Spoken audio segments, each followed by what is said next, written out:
La chronique de Francis Cossy.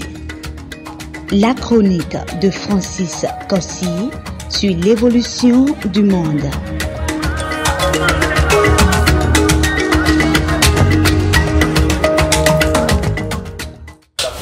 Nous allons parler maintenant de l'évolution de l'agriculture dans les 10 ans, les 20 ans qui sont encore devant nous. Aujourd'hui, le dérèglement climatique fait que il y a, je peux dire, un rendement. Le rendement devient on ne peut faible. Selon les provisions du GIEC, nous allons perdre 20% du rendement agricole d'ici 2030. C'est vraiment un souci, un gros souci qu'il faut nécessairement apporter des solutions maintenant. Pourquoi je le dis que c'est un souci? Parce que la population, quant à elle, va devoir augmenter. Plus on aurait besoin d'une forte capacitation au niveau de l'agriculture, il sera hyper nécessaire de faire évoluer l'agriculture vis-à-vis de la démographie. Mais malheureusement, le dérèglement climatique va devoir réduire ce rendement qui sera inversement proportionnel à l'évolution de l'humanité. Donc quand on voit le danger venir dans les 5 à 10 ans, il est important maintenant de réinventer cette agriculture qui nous nourrit. Mais comment le faire?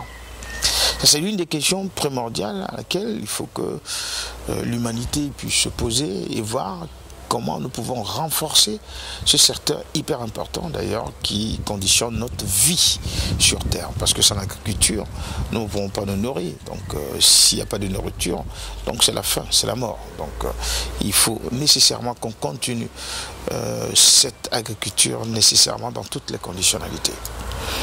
Maintenant, quand on regarde le réchauffement climatique qui crée un niveau de pluviométrie tout à fait variable, parce que la pluie ne sera plus nécessairement selon les saisons, selon, je dirais, un rythme qui était tout à fait connu de façon régulière, puisque nous savons très bien que nos parents cultivaient compte tenu des périodes qu'ils maîtrisaient véritablement.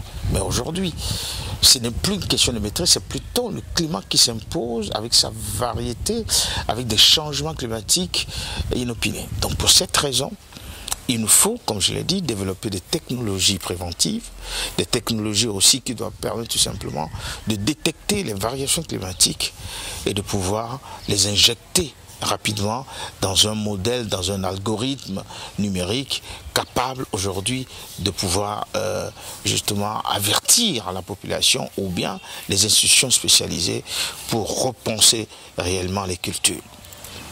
Un autre facteur aussi important que nous devons véritablement voir aussi, ce sont des mutations biologiques.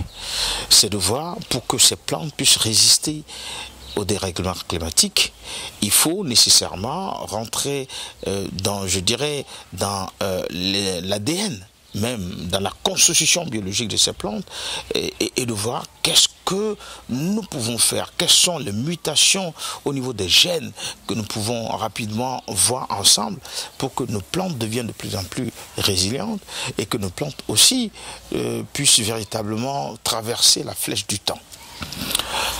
Et ça, il faut des centres de recherche pour pouvoir le faire. Aujourd'hui, nous n'avons pas encore en Afrique des grands centres de recherche dans le secteur de l'agronomie, puisque bon, l'agronomie aujourd'hui, on voit très bien de façon très télégraphique, on voit plutôt la variété des cultures et autres, mais rentrer réellement dans les nanotechnologies, c'est-à-dire dans les particules tout à fait infimes, afin de pouvoir changer les gènes au niveau des plantes pour avoir réellement des plantes souches ou bien des cultures adaptées au réchauffement climatique. Ça, c'est un travail énorme qu'il faut faire dans les années à venir. Et je pense que des centres de recherche doivent voir le jour dans les années à venir. Il faut qu'on y travaille aujourd'hui. Et ça aussi, c'est une volonté gouvernementale. Puisque le secteur privé, quant à lui, sera très très difficile pour lui de pouvoir je dis financiariser ces grands projets, puisque c'est des grands centres de recherche où ça demande beaucoup d'instruments, ça demande beaucoup aussi de savoir. il faut aussi faire pas mal d'expériences dans ces universités pour que véritablement nous puissions sortir des gènes appropriés, adaptés, complètement des plantes résilientes et qui sont aussi comestibles, ou aussi apporter d'autres solutions pour l'humanité. Donc un travail de fond doit se faire dans ce secteur-là et que nous pensons que chacun d'entre nous, nous avons aussi un boulevard d'emploi pour les jeunes qui peuvent déjà commencer à travailler dans ces mutations, peut-être au niveau des technologies prédictives, parce que c'est hyper important que nous développions des algorithmes avec un régime de calculabilité très poussé pour donner je dirais des plateformes, pour offrir des plateformes de connaissances pour que nos parents puissent rapidement voir quelles sont les plantes qui sont adaptées dans telle région.